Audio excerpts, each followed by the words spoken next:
Hi, I'm Mary Kopczynski, the CEO of Regulator. Welcome to this week's Regulatory Roundup.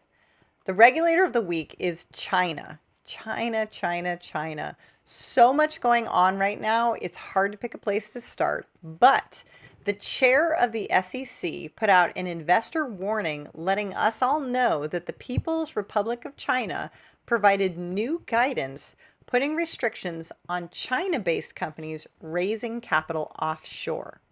This includes associated offshore shell companies, many of which are set up as variable interest entities in the Cayman Islands. So if you're investing in these entity types, I would prepare for some serious due diligence requests on behalf of the SEC this year. Topic of the week, yet again, is good old ESG, especially climate risk and diversity. If you're feeling squeamish about these topics being regulated at the federal level, it really doesn't matter because the majority of financial institutions are headquartered in this little tiny island called Manhattan, and they're regulated by the New York Department of Financial Service. And New York Department of Financial Services is going to be gathering data about your board and your plan for climate risks and produce reports. So yeah, maybe it's not regulation, but the fact that one of your major regulators expecting you to answer these questions in the first place means you need to get your data in order. Oh, and maybe that's not persuasive. What about the FCA in the UK? They have requested proposals on how to improve transparency for investors on the diversity of listed company boards and their executive management teams. The FCA is considering changing its listing rules to require that the list be published annually. Oh, don't care about that? Maybe you're a bank? Oh, well, this week the OCC announced the appointment of its climate change risk officer and its membership in the network of central banks and supervisors for greening the financial system. Oh, maybe you don't care about any of this. Maybe you're just in real estate.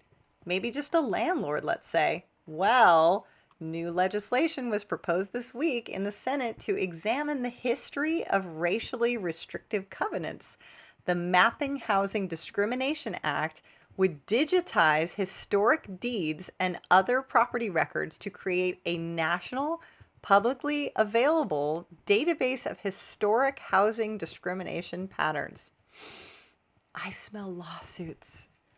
Speaking of lawsuits, our fine tracker is out of control again this week, beginning with a $10 million fine for Ernst & Young by the SEC for violations of auditor independence rules.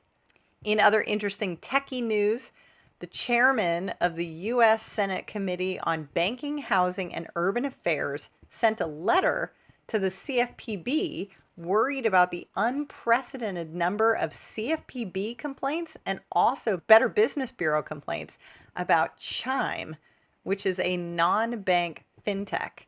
Some refer to it as a neobank, and Chime has already gotten in trouble last March with Illinois for using chimebank.com in their advertising. Anyway, Chime closed a bunch of its customers' accounts, locking them out of access to their own funds. The chairman of the Senate committee noted that this can cause lasting damage to their financial condition, causing them to be unable to pay their bills, subject to late fees, become delinquent on the bills, or at risk of losing their homes to eviction or foreclosure. So it's pretty serious business. So Chime and many of you other fintechs, take heed. I know you're working hard on getting compliant and getting up to speed, but this is a really common issue for the fintech startups that they don't fully understand what they're getting into in these heavily regulated environments until it's too late. And for my cannabis followers, Colorado formally launched the Cannabis Business Office, which is paid for by the State Marijuana Tax Cash Fund and is focused on creating new jobs for the state and providing loans to businesses in the cannabis industry. So that's it this week for Regulator's US Alerts. Join me every Wednesday on LinkedIn and YouTube.